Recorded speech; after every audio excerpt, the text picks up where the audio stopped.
कर्नाटक के 2 दिवसीय दौरे पर राहुल गांधी सूत्रों के मुताबिक कर्नाटक प्रदेश कांग्रेस कमेटी की विस्तारित कार्यकारी की बैठक करेंगे। यूक्रेन से युद्ध के बीच भारत दौरे पर रूस के विदेश मंत्री सर्गेई लाव्रोव आज दिल्ली में विदेश मंत्री एस जयशंकर से मुलाकात करेंगे। नेपाल के पीएम शेरबहादुर देउबा का आज से 3 दिनों का भारत दौरा, कल पीएम मोदी से मुलाकात करेंगे। यूपी के वाराणसी भी जाएंगे। तमिलनाडु के मुख्यमंत्री एमके स्टालिन आज दिल्ली के सीएम अरविंद केजरीवाल से मिलेंगे। दिल्ली के सरकारी स्कूल और मोहल्ला क्लिनिक का दौरा भी करेंगे। आज से हो रहे हैं कई बड़े बदलाव। क्रिप्टो से कमाई पर 30% टैक्स समेत जरूरी दवाएं महंगी होंगी। पीएफ में जमा रकम पर टैक्स लगेगा। एलपीजी के दाम भी बढ़ सकते हैं। होम लोन के ब्याज पर सब्सिडी खत्म होगी। हाईवे पर चुकाना होगा ज्यादा टैक्स। 75 साल के बुजुर्गों को टैक्स रिटर्न भरने में मिलेगी छूट। पटना में आज से नहीं चलेंगी डीजल वाली बस और auto rickshaw. Bihar transport division के फैसले से बस और ऑटो ड्राइवर्स की बड़ी चिंता। तेल की कीमतों में आज फिर बढ़ोतरी संभव। 10 दिन से लगातार बढ़ रहे हैं दाम। दिल्ली में पेट्रोल 101 रुपए 81 पैसे तो डीजल 93 रुपए 7 पैसे प्रति लीटर मिल रहा है। पेट्रोल डीजल के बढ़ते दामों पर राहुल गांधी का पीएम मोदी पर तंज। लिखा प्रश्न न पूछो फकीर से, कैमरे पर बांटे ज्ञान, जुमलों से भरा झोला लेकर लूटे हिंदुस्तान। महंगे तेल और सिलेंडर के खिलाफ कांग्रेस सांसदों ने आज किया प्रदर्शन। राहुल गांधी ने सिलेंडर और मोटरसाइकिल पर चढ़ाई श्रद्धांजलि की माला।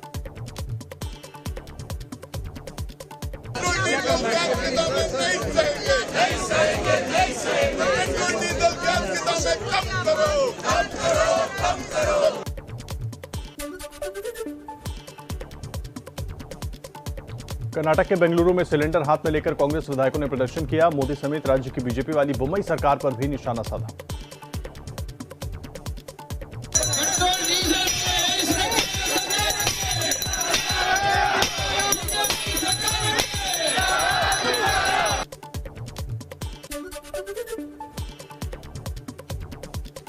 पेट्रोल डीजल की बड़ी कीमतों को लेकर इटावा में कांग्रेस का प्रदर्शन। पेट्रोल भरवाने आए लोगों और उनकी गाड़ियों पर फूल माला चढ़ाकर जताया विरोध।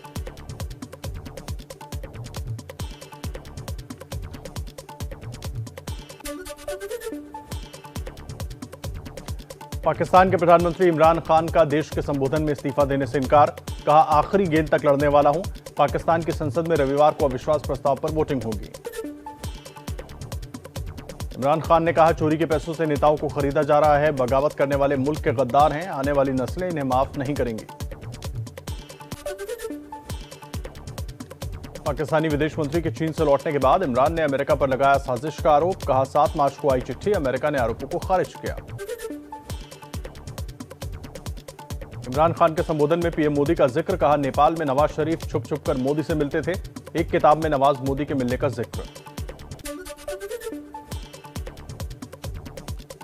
शहबाज शरीफ ने कहा पाकिस्तान में लगातार संविधान और कानून की धज्जियां उड़ाई जा रही हैं। इमरान खान को पद पर बने रहने का हक नहीं। इमरान को विदेशों से फंड मिला। इमरान के घर तक में भ्रष्टाचार। बिलावल भुट्टो का इमरान खान पर निशाना। कहा तुरंत इस्तीफा दें, उनके पास बचने का कोई रास्ता नहीं। इमरान के फैसलों से देश मुश्किल में है। हमारे पास बहुमत है, हमें मौका मिले। इमरान के मंत्री फवाद चौधरी ने नवाज शरीफ पर साजिश रचने का आरोप लगाया। कहा इमरान के खिलाफ नवाज साजिश रच रही हैं। इमरान खान लड़ेंगे, इस्तीफा नहीं देंगे। पाकिस्तान की संसद में कल इमरान सरकार के खिलाफ अविश्वास प्रस्ताव पर नहीं हुई चर्चा। सभी सांसदों ने कहा फौरन वोटिंग हो तो स्पीकर ने 3 अप्रैल को कार्रवाई तक स्थगित कर दी है। 3 अप्रैल को वोटिंग के बाद इमरान का कुर्सी से हटना तय माना जा रहा है। पाकिस्तान में अविश्वास प्रस्ताव पर चर्चा नहीं होने पर विपक्ष का सदन में हंगामा। गो इमरान गो के गूंजे नारे। विपक्ष ने कहा संविधान की धज्जियां उड़ाई गई। खुलकर पाकिस्तान के समर्थन में आया चीन। इमरान के संबोधन के बाद चीनी विदेश मंत्रालय ने कहा हर हाल में पाकिस्तान का समर्थन जारी रहेगा। चीनी विदेश मंत्री से पाकिस्तान के विदेश मंत्री शाह महमूद कुरैशी की मुलाकात के बाद चीन का बड़ा बयान। कहा बड़े देशों की लड़ाई में किसी छोटे देश की बलि नहीं चढ़ने देंगे।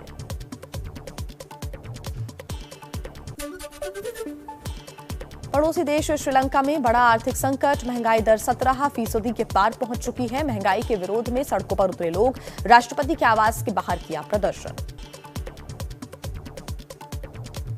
राज्यसभा से रिटायर हो रहे सांसदों का फेयरवेल, पीएम मोदी और लोकसभा स्पीकर के साथ फोटो सेशन हुआ। पीयूष गोयल, मल्लिकार्जुन खड़गे समेत 72 सांसदों को फेयरवेल दिया। राज्यसभा से रिटायर्ड हो रहे सांसदों पर मोदी ने कहा, संसद के अनुभवों को चार दीवारी से निकालकर बाहर ले जाएं और फिर आइएगा।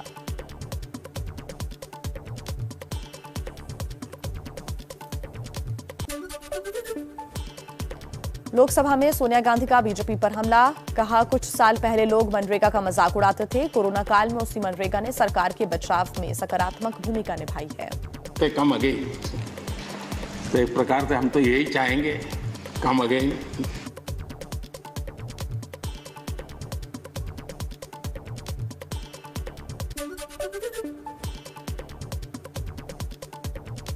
दिल्ली हाई कोर्ट से चिराग पासवान को झटका, कोर्ट का रामविलास पासवान को आवंटित सरकारी बंगले के मामले में दखल से इनकार किया। सरकारी बंगले से बाहर हुए चिराग पासवान, दिल्ली में सरकारी अधिकारियों ने बंगला खाली करवाया। चिराग के पिता रामविलास पासवान को आवंटित था बंगला, चिराग खाली करने के लिए और समय चाहते थे। आज नहीं तो कल हम लोग को ये खाली करना था, बस इस तरीके से थोड़ा सा मुझे एतराज है, बाकी कोई दिक्कत नहीं है। पिताजी की बहुत खूबसूरत यादें हैं और उनका आशीर्वाद है। सीएम योगी दोपहर के बाद अयोध्या दौरे पर जाएंगे। दूसरी पारी में पहला अयोध्या दौरा, अयोध्या के बाद सिद्धार्थनगर, वाराणसी भी है जाने का प्लान। यूपी के सीएम योगी आदित्यनाथ का बड़ा ऐलान, 100 दिन में 10,000 युवाओं को नौकरी देने की घोषणा की। उत्तर प्रदेश के पूर्व मंत्री मोहसिन रजा को मिली नई जिम्मेदारी, योगी सरकार ने हज कमेटी का चेयरमैन नियुक्त किया। मोहसिन रजा ने कार्यभार संभाला। यूपी के डिप्टी सीएम ब्रजेश पाठक ने लखनऊ सिविल अस्पताल का औचक निरीक्षण किया। अस्पताल में खराब व्यवस्था देखकर हुए नाराज, सुधारने के दिए आदेश। यूपी में भ्रष्ट अफसरों के खिलाफ सीएम योगी का एक्शन, भ्रष्टाचार के आरोप में सोनभद्र के डीएम के बाद गाजियाबाद के एसएसपी पवन कुमार सस्पेंड। यूपी के पूर्व विधायक ब्रजेश प्रजापति को बांदा विकास प्राधिकरण का नोटिस, विधायक की 4 मंजिला मकान को बताया गैर कानूनी, मांगा जवाब। बीजेपी से एसपी में शामिल हुए थे ब्रजेश प्रजापति। नहीं रुक रहा योगी सरकार का बुलडोजर, नोएडा सेक्टर 75 के गोल्फ सिटी सोसाइटी में अवैध निर्माण पर चलाया बुलडोजर, सोसाइटी के बाहर अवैध दुकानों पर भी हुई कार्रवाई। लखनऊ में आरबी कॉलेज के मालिक की अवैध संपत्ति पर चला बुलडोजर, नोटिस देने के बाद भी 2019 से चल रहा था कॉम्प्लेक्स का निर्माण। यूपी में पर्चा लीक केस में एक्शन में सरकार, बलिया से 17 आरोपियों समेत कुल 22 लोग गिरफ्तार, सभी आरोपियों को मोबाइल में मिला लीक हुआ पर्चा। बजट सत्र के आखिरी दिन बिहार विधानसभा में भारी बवाल, कानून व्यवस्था को लेकर हंगामा कर रहे सीपीआईएमएल के नेताओं को मार्शल ने सदन से बाहर किया। परिसर में धरने पर बैठे एक विधायक की तबीयत भी बिगड़ी। बिहार विपक्ष के नेता तेजस्वी यादव ने सीएम नीतीश पर बोला हमला, कहा मुख्यमंत्री को मुक्का की चोट की जरूरत नहीं, फोटो की चोट की जरूरत है। पूर्वोत्तर के 3 राज्यों में सेना को ज्यादा पावर देने वाला एएफएसपीए का दायरा घटा। असम, नागालैंड, मणिपुर के कुछ हिस्सों में किया गया कानून में बदलाव, लंबे समय से भी मांग, गृह मंत्री अमित शाह ने जानकारी दी।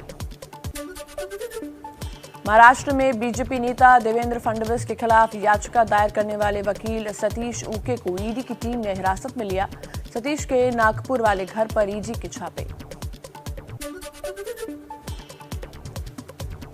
दिल्ली के सीएम अरविंद केजरीवाल के घर तोड़फोड़ मामले में पुलिस ने 5 से ज्यादा आरोपी पकड़े। आम आदमी पार्टी ने हाईकोर्ट में याचिका देकर एसआईटी से जांच कराने की मांग की।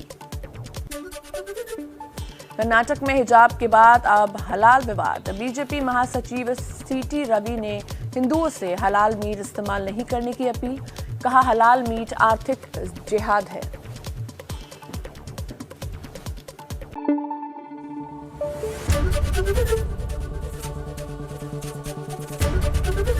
एबीपी न्यूज आपको रखे आगे।